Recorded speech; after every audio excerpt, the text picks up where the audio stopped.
Kenneth G Hasty, raw. In 3, 2, 1. Hi everybody, Kenneth G Hasty here once again with my video series to help business owners and salespeople to sell more and grow your business.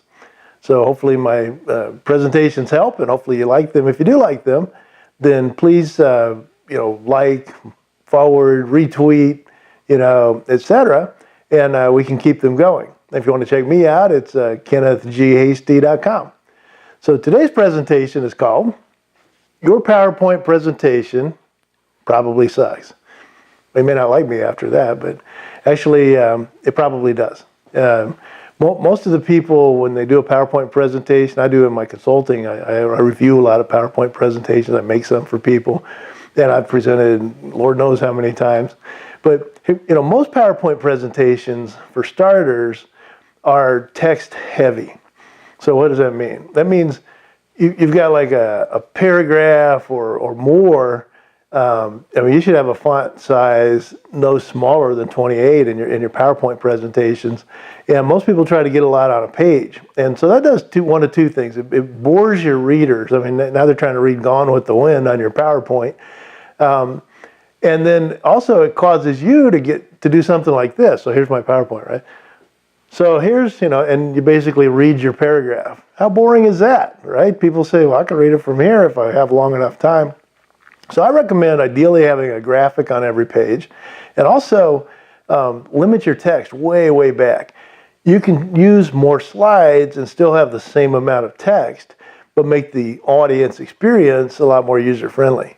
Because if I throw up a paragraph or two paragraphs and people are like, 7 years ago, our fathers brought forth, they're like, oh, no, I don't think so. But if you go up and you have a title, you have a couple bullet points, and you talk, you're good to go.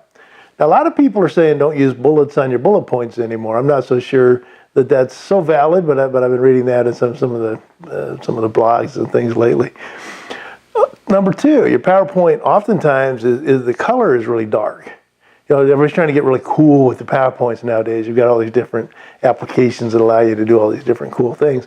But if you got a color, think about when your presentation is. If you're like after lunch or first thing in the morning, and you've got a really dark room with a dark PowerPoint, people are likely to kind of nod off on you, and no fault of your own, right?